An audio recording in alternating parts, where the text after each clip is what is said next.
So, I lost both my legs when I was a baby, which means I've had a lifetime of experience dealing with able-bodied people saying really strange things about my disability. From weird questions to someone claiming that my disability is a government conspiracy theory, this is some of the weirdest things people have said to me because I was an amputee. And while I share these stories, please enjoy this drawing of my OC Nix, who is in desperate need of a nap. I feel like this picture was fitting given some of the stuff that's gonna come up in this video. Was that your grandma that you were with last night? So this first story was something that someone said to my partner about me, but years and years ago, before I came out as trans, my partner used to work at the local pub in the small town we lived in. He'd been working there for a few months when he told one of his co-workers, let's call him Ben, that he was planning to book a table at the restaurant attached to the pub on his day off for our anniversary, since there weren't a lot of other places in town to go and eat. As it happened, Ben was working the day that we booked for. After we got settled and my partner had gone over to order, Ben brought our food out to us, which was a little bit odd. Usually you have to go and get the food yourself at these kinds of pubs. But I just assumed that Ben wanted an excuse to chat so he could take a break or something. He ended up chatting with both me and my partner for a good 5 to 10 minutes before the manager caught on to what he was doing and told him to get back to work. It's worth noting that I'd met Ben before, several times, albeit briefly, as my family were regulars at the pub. So neither me nor my partner thought to mention my name or that I was the partner he'd been talking about the other night. This is relevant because during my partner's next shift, Ben asked my partner why he didn't go on that date he'd been talking about. My partner, understandably confused, asked him what he was talking about. He'd spoken to us, he got in trouble over it and everything. Ben just stared at my partner for a bit with this confused expression and said, "That was your girlfriend? I thought she was your grandma." Keep in mind, this is what I looked like that night. I think I was maybe 19 at the time, and I'm 90% sure I still had my braces. I got asked for my ID 3 separate times that night by other employees. When my partner asked him why he thought I was his grandmother and not the date that he'd been talking about the entire previous shift, Ben simply said, "Oh, I didn't know people our age could be wheelchairs." As it turns out, Ben had been hanging around us all night, not just because he wanted to chat, but because he thought that I'd broken up with my partner, and my partner had just brought his grandmother to dinner instead, so that the reservation didn't go to waste. And he wanted to make sure that my partner was okay. Which, while the intention was good, I guess, still leaves me wondering, did Ben also assume that I was grandmother age when I'd first been introduced to him by my uncle, who was like a close friend of Ben's parents several years ago when I was a child? And I know what you're thinking too. This wasn't a case of like he just didn't recognize me or he thought I was someone else. He started the conversation off by saying, "Hey, your uncle's name's niece, right?" He knew who I was and still thought that I was somehow my partner's grandmother. I have so many questions. How did you go to uni for art without legs? A few years ago, I used to work on this program that taught disability sports to kids, mainly wheelchair basketball, and we taught some general disability awareness stuff while we were there as well. While I do have a few funny questions from the kids themselves, the best and the weirdest questions always, and I mean always, came from the teachers, and this story is no exception. At the end of every one of these sports shows, we always ask a teacher and a small group of students to help us pack away the sports wheelchairs into the van we use to transport them. I was disassembling the chairs for the kids when one of the teachers in charge came over to help and struck up a conversation with me. This is pretty normal, and eventually he asked, "Do you mind if I ask you a personal question?" Any visibly disabled viewers know that what follows, "Can I ask you a personal question?" is always either the most mundane, generic, not personal at all thing conceivable, or is something that makes it into a video like this. There is no in between. So I mentally prepare myself for it to go either way, and say, sure. He asks me what I'm studying at university, since I'd mentioned it during my talk with the kids, to which I say animation and game art. He gets this confused look on his face, followed by a few moments of silence, during which he pulls the closest thing I think I've ever seen in real life to the confused math meme face. After a couple of moments, he finally says, so how does that work? Most people are pretty unfamiliar with both animation and game development, so I assume that that's what he's talking about. My education was mostly in 3D animation and 3D game art, so I start explaining the basics of that process, and he interrupts me and says, No. I mean, how do you go to uni for art stuff without legs? How does that work? I asked him what he meant, but before he could answer, my coworker called me over to help with something else, so I never figured out why he thought this would be an issue, but the question will forever be in my mind. The only thing I can think of is that maybe he'd seen something about mocap, which is where an actor is recorded using specialized cameras and equipment, and their movements are mapped onto an animated character. And maybe he just assumed that all animation is done this way, and so me not having legs would be a hindrance to that, I guess? But even this method of animation is not fully off the table for amputees, but I never got the chance to actually find out if that's what he meant. I don't know. Maybe he drew with his feet, and that's why he was so confused. Also, bonus shout out to the teacher at another school I went to on a solo job once, who watched me drive the work van into the school, helped me find parking, watched me get out of the van alone, and helped me unload the sports wheelchairs out of the back of the now empty van, before asking if someone else drove me here. Honestly, I have so many stories from that job, and while I promised to never laugh directly at the kids, I made no such promise to the teachers who insisted that they knew better. I bet you feel a spiritual connection to snakes because of,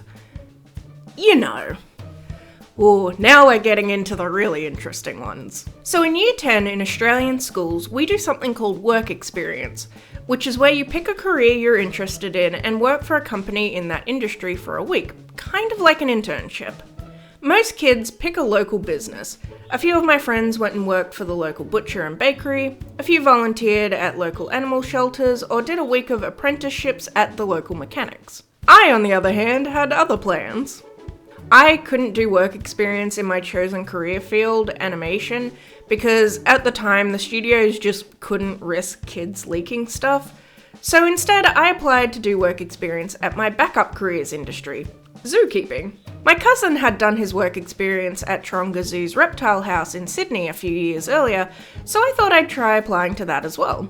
Turns out, at least back then, they didn't get a lot of applications for work experience in the reptile house specifically, so my application was accepted pretty much straight away. My responsibilities for the week were to help the keepers prepare the food for the herbivores, go to the quote-unquote mouse house and pick up dinner for the carnivores and insectivores, help feed the non-venomous reptiles, give one particular chameleon some TLC while he was being quarantined, pick up Komodo dragon poo, and most notably, assist with the public interaction shows.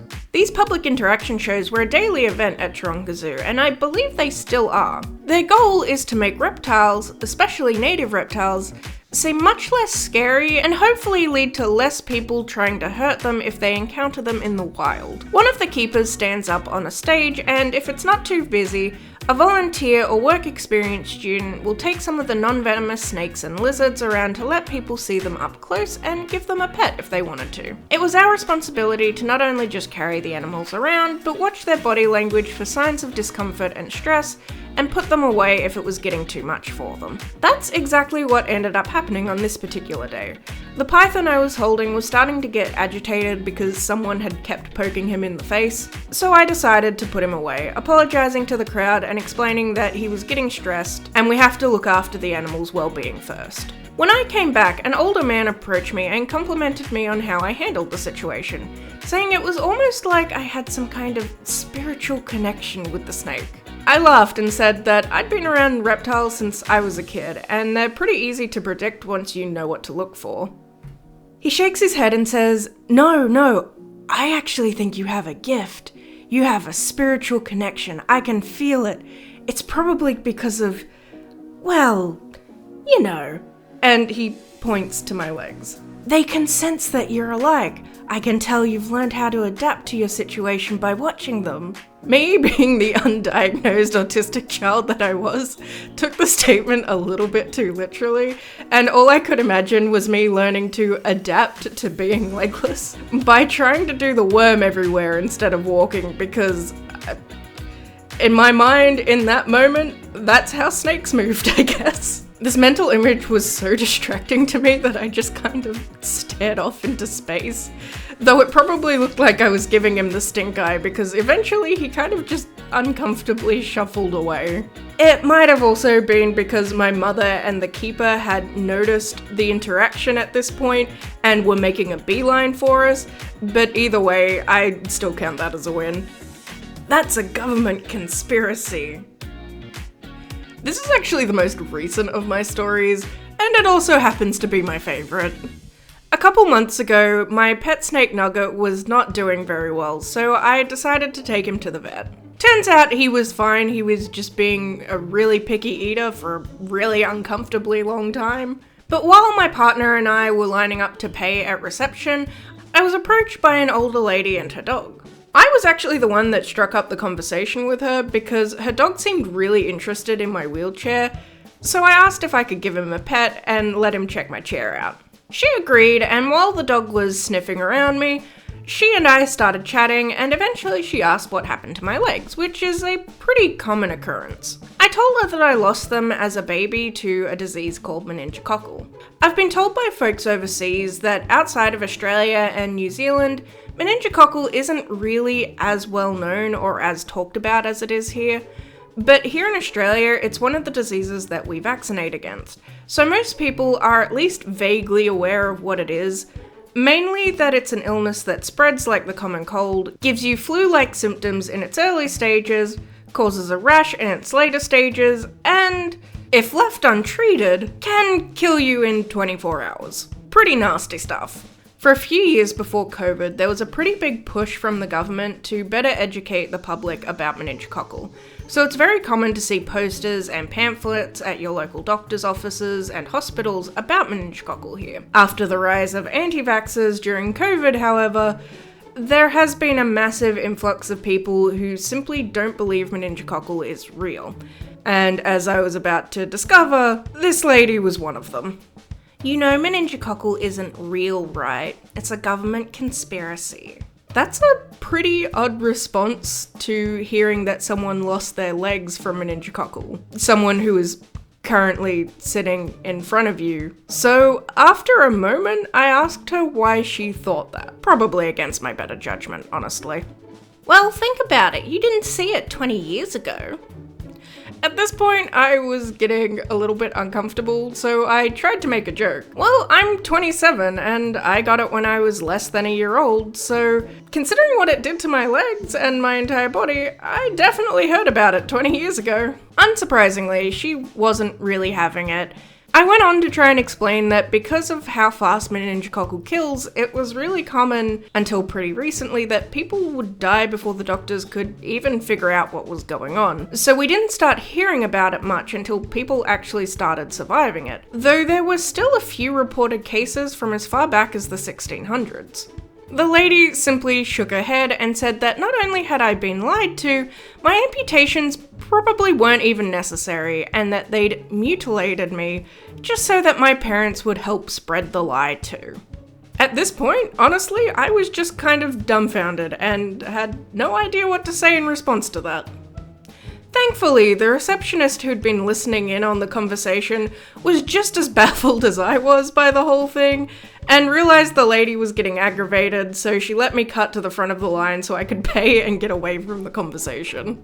Thank you, random receptionist lady. I had no idea how to get out of that conversation on my own.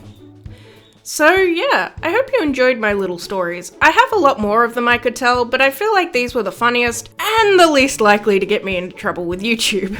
Believe me when I tell you, not everyone has a filter for what is appropriate questions to be asking a random stranger in public. And those questions become, not safe for work really quickly. A lot of the content that I'm planning to make for this channel is more focused on giving authors advice for writing disabled characters, but I also wanted to share these stories, both because they're honestly just really funny, but also because I so rarely see media using these weird day-to-day moments that come with being visibly disabled, and I think that's kind of a shame because they have a lot of comedic potential, and I'd love to just see them represented more. They can also tell us a lot about the characters that you're writing. How would your character react to being told that their disability isn't real and is just part of a government conspiracy? How would they react to someone assuming that their date is their grandmother? It's worth having a think about, because if your character is visibly disabled, this is just a small part of some of the weird stuff that people might say,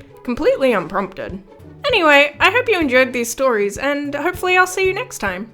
Bye!